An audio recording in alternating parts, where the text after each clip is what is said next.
السلام علیکم دوستوں، کبھی کبھی ہمیں اندازہ بھی نہیں ہوتا کہ ہماری کی گئی ایک دعا کسی ٹوٹے ہوئے دل کے لیے کتنی بڑی امید بن جاتی ہے۔ یہ پیغام ہمارے ایک بھائی نے بھیجا ہے۔ انہوں نے لکھا کہ دعا سنتے ہی ان کی آنکھوں سے آنسو بہنے لگے اور دل اللہ کی طرف جھک گیا۔ یا اللہ، جس طرح تو نے ان کے دل کو اپنی یاد سے نرم کیا، اسی طرح ان کی ہر جائز دعا قبول فرما، ان کی منزل آسان فرما اور ان کی زندگی کو اپنی رحمتوں سے بھر دے۔ آمین یا رب العالمین۔ دوستوں، اگر آپ بھی چاہتے ہیں کہ ہم آپ کے لیے دعا کروائیں تو ہمیں کمنٹ سیکشن میں اپنے نام کے ساتھ ضرور بتائیں۔ تو آج کی ویڈیو کو شروع کرنے سے پہلے آپ سب دوستوں سے گزارش ہے کہ ہماری ویڈیو کو لائک اور ہمارے چینل کو سبسکرائب لازمی کر دیں۔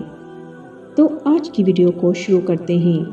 کیا آپ نے کبھی سوچا ہے کہ اگر آج اس وقت کائنات کا مالک آپ کے نام ایک خط بھیجے تو اس میں کیا لکھا ہوگا؟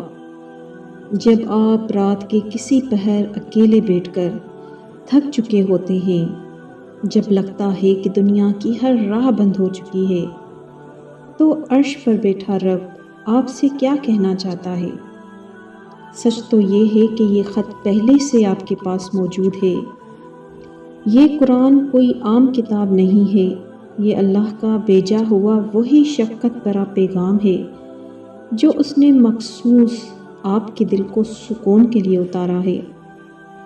آپ جب مایوس ہوتے ہیں تو اللہ آپ سے کہتا ہے، لا تقنطوا من رحمت اللہ، میری رحمت سے کبھی مایوس مت ہونا۔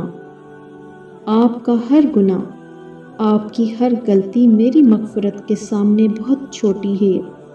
جب آپ کو لگتا ہے کہ آپ بالکل اکیلے ہیں، کوئی آپ کو سمجھنے والا نہیں، تو اس کا پیغام آتا ہے، وَهُوَ مَعَكُمْ أَيْنَمَا كُنْتُمْ، تم جہاں بھی ہو میں تمہارے ساتھ ہوں، میں تمہاری رگِ جان سے بھی زیادہ تمہارے قریب ہوں، میں تمہاری اس تکلیف کو بھی جانتا ہوں جو تم کسی انسان کو بتا نہیں سکتے۔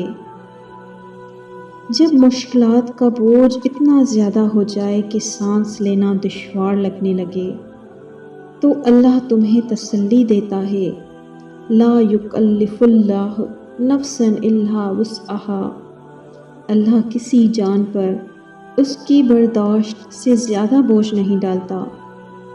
اگر یہ تکلیف تمہاری زندگی میں آئی ہے تو اس کا مطلب ہے کہ تمہارے اندر اس سے نکلنے کی طاقت بھی اللہ نے ہی رکھی ہے۔ اور جب تمہیں لگتا ہے کہ تمہاری دعائیں ضائع ہو رہی ہیں، تم مانگ مانگ کر تھک گئے ہو، تو ایک حدیث یاد رکھو۔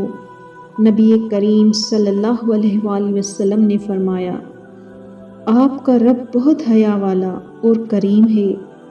جب بندہ اس کے سامنے ہاتھ اٹھاتا ہے تو اسے اس بات سے حیا آتی ہے کہ وہ ان ہاتھوں کو خالی لوٹا دے۔ وہ آپ کی دعا رد نہیں کر رہا، وہ تو بس صحیح وقت کا انتظار کر رہا ہے تاکہ آپ کو وہ دے سکے جو آپ کے لیے بہترین ہے۔ ہر اندھیری رات کے بعد سویرا ہوتا ہے۔ قرآن میں اللہ تعالیٰ 2 بار وعدہ کرتا ہے، ان مع العسر یسرا، بے شک مشکل کے ساتھ آسانی ہے۔ یہ خط کسی انسان کا لکھا ہوا نہیں ہے، یہ اس کا وعدہ ہے جو کبھی وعدے خلافی نہیں کرتا۔ تو آج اپنے تمام غم، اپنی تمام پریشانیاں اس کے سپرد کر دو اور ایک گہری سانس لے کر کہو، یا رب، میں تیرے فیصلے سے راضی ہوں۔